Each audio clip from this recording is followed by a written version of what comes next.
guys, welcome back to my channel. Today we are starting a new series.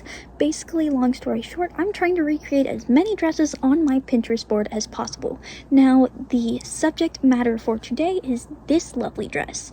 I just got off of work. It's currently 11 at night here in Alaska, and I'm going to be basically remaking this dress with about 4 yards of generic cotton. Now, I'm going to go ahead and go inside, show you the fabric, and show you the basic pattern we're using. The plan is to try to get this dress done as soon as possible. It's just a cute, easy, fun DIY just because after a long day of work, I get super excited to come home and start some projects. So that being said, let's go into a little bit more detail on how we're going to make this dress. I'm going to head inside because I'm absolutely freezing out here. It looks like it's way warmer outside than it actually is. I think it's maybe dropping down to the mid-40s. So yeah, let's go ahead and head inside and start this super cute, super cozy, easy DIY.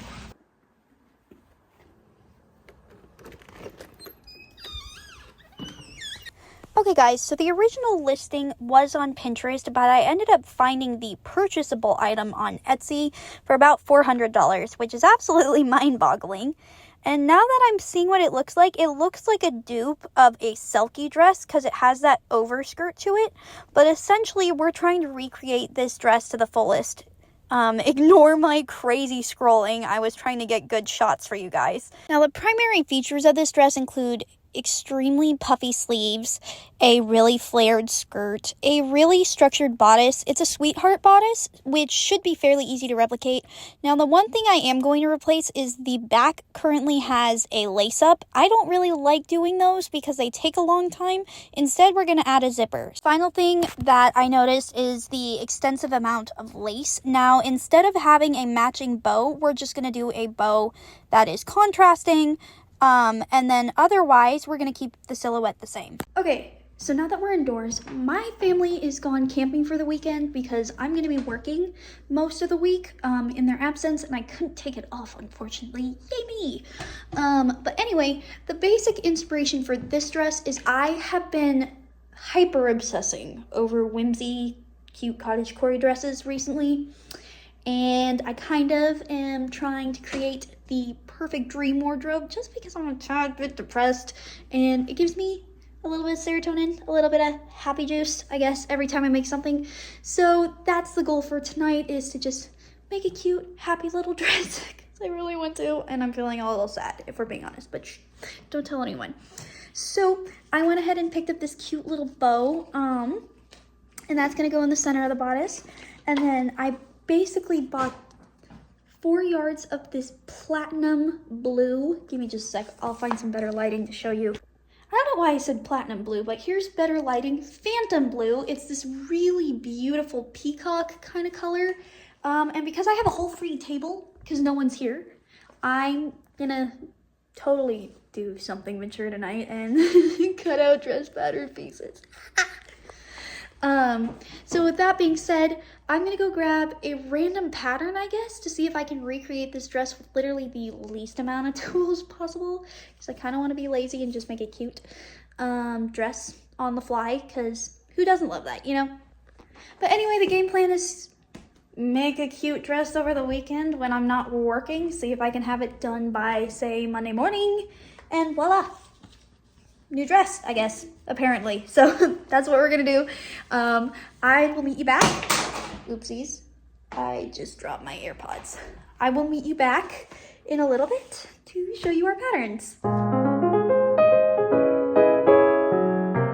Good morning, guys. We're about to head downstairs and make breakfast, and then we're gonna go ahead and cut out our pattern and our fabric and see how far we can get with our project today before I head to work around 2 p.m. So it is currently sitting at around 11 in the morning.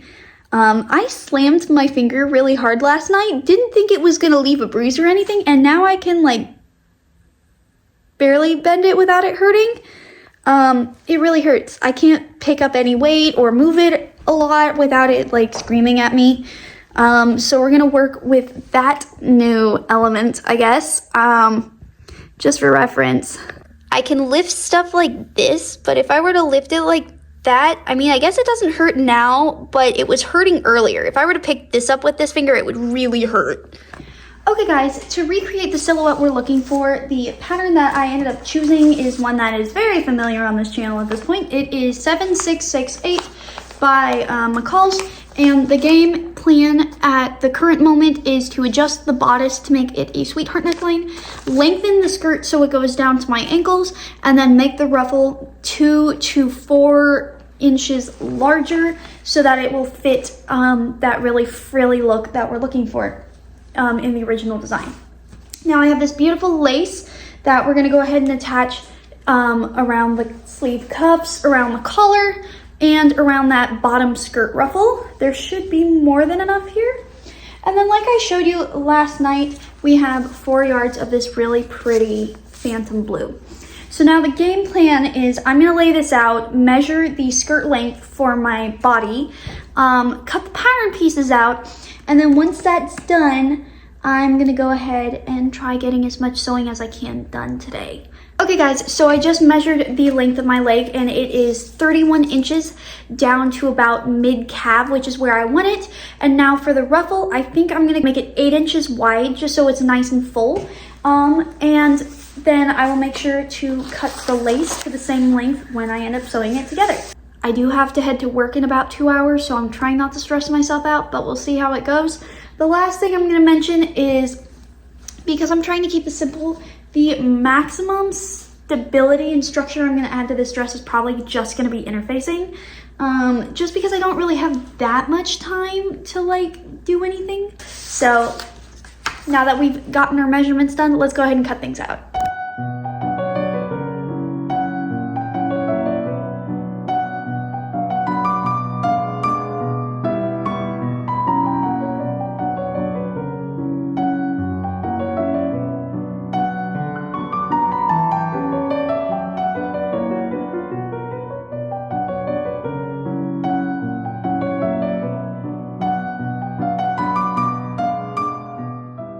Hi guys, I just got back from work for the day and I'm gonna do a little bit of sewing before I head to bed for the night.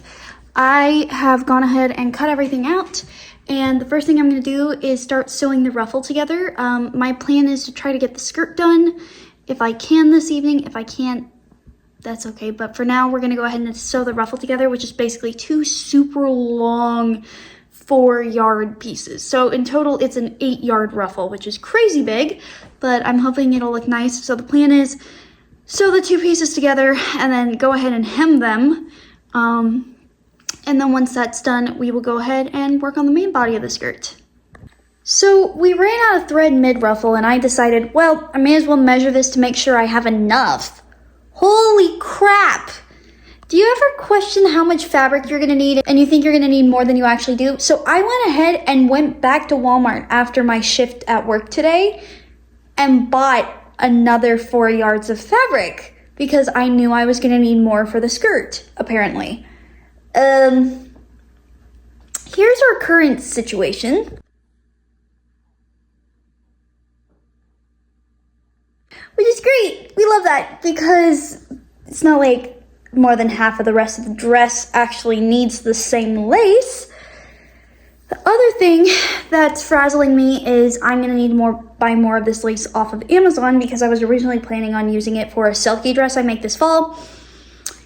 Yeah, we're gonna need a lot more if this silky dress is gonna take at least 10 yards of fabric, is what I'm figuring out pretty quickly. So I'm gonna rethread my machine, try to wrap up the ruffle for the night, and at least attach maybe the basic skirt panels together. Currently we have 3 because I realized pretty quickly that if I were to try to add 4, it really wouldn't be a ruffle. It would just be like a long extended panel to the skirt, and we want a really floofy, frothy ruffle. So clearly this easy peasy DIY is no longer as easy or peasy as it was going to be, which is, you know, not new to this channel. But that's your little update. I'm going to meet you back once the ruffle is sewn and once the skirt panels are sewn, and then hopefully it'll be nice and breezy from here. Anyway, see you in a little bit.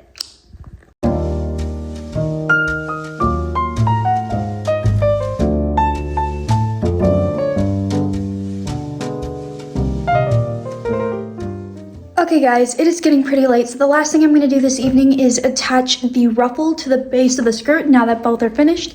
And then once that's done, I'm going to bed because I am super tired. I am currently having midnight snacks, which basically is rosemary cheddar bread and then some poorly cooked pierogies.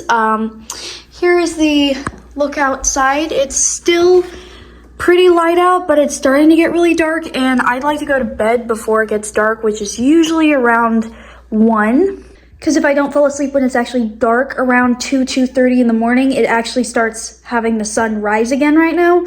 And so, that being said, I'm hitting my fatigue wall for the night. So let's go ahead and finish this last piece and head to bed. Just to once again reiterate how freaking long this ruffle is, this is the skirt. I cut it down a good bit. Here is the ruffle. And now we're going to attach it to the base of the skirt.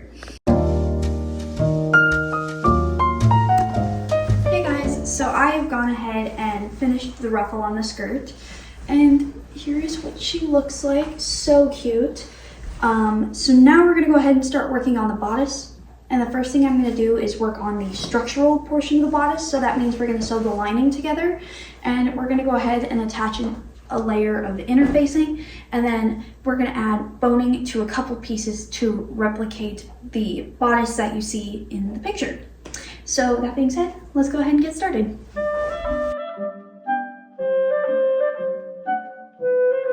This is the center bodice, and these are all the interfacing pieces I'm using to add structure. You can see all the center bodice currently. The back panels are right here. So my plan is to go ahead and attach all of the interfacing to the backs of all the pieces. And then once that's done, we'll go ahead and start on the couple boning channels. Just as a quick reminder, the boning channels featured, there's one in the dead center of the bodice, and there are 2 on the sides of it, and then there's a handful of them placed around the center front of the bodice. I don't know how much I'm going to add. I think I may add 1 or 2 less than what is in the picture, just because that's a very long amount of time that I'm going to have to commit to boning, and it also may not look as good as the picture because they have a professional machine and I do not. But we'll see, and we'll play it by ear, and you'll definitely figure it out whether or not I do it, even if I don't mention it. So that being said, let's go ahead and whip up the lining of the bodice, and once that's done, we'll go ahead and start working on the main body of the bodice. Basically, we're just replicating the same thing twice, and then once that's done, we're gonna add lace around the collar. Oh, I just forgot one last thing to note. The back is going to have some centered darts, but you won't really see them. They're not super significant. I'm just bringing it up now so I don't have to explain it later.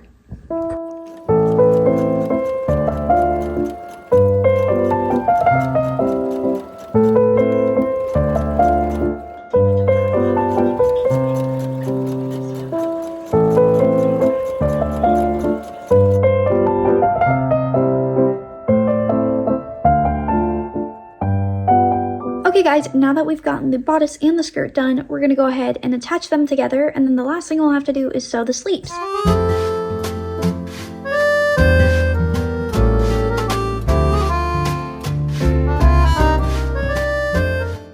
Okay guys, so this is about when our audio cut out, but basically what I was trying to tell you is that the last step I did before working on the sleeves was attach a zipper to the back, and then also attach the bow to the center front.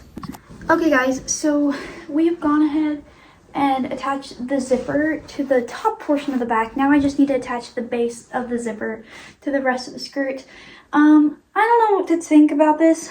I was so hyped for this project. It currently looks like I'm wearing an oversized little girl dress.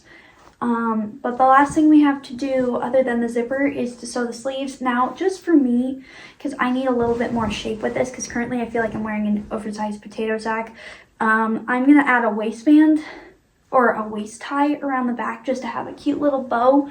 And then once I'm done with that and attaching the rest of the zipper, I'm going to go ahead and work on the sleeves. Now, the sleeves have a little bit of some artistic interpretation, so we're going to see how much of that we can get done before I head to work.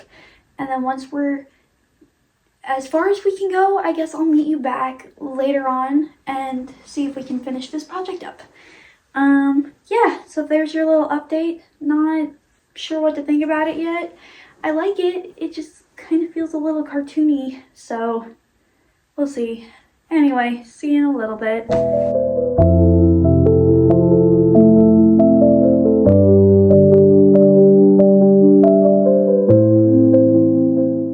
Hey guys, we have made it to the ending of another video. Here's what the dress looks like in the window.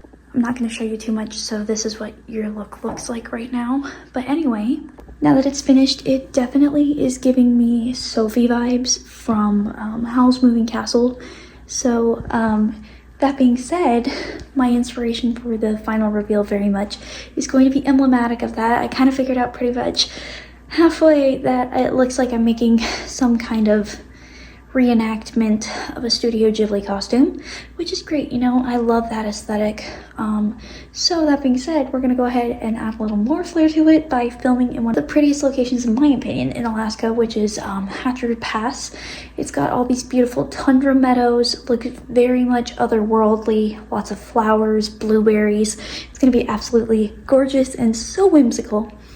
But before we get any further, if you enjoyed this video, please like, share, subscribe. If you've made it this far, thank you so much for watching. My channel's taken a pretty big hit in the last year. I haven't really gained a lot of new traction, and I'd love for this video to go really, really far. I put a lot of work into it. I put a lot of work into all my other videos. I have so much exciting stuff coming out this fall, and I'd love for the more people to see it, the better, you know? Thank you for sticking around, and without further ado, here is a Studio Ghibli inspired final result.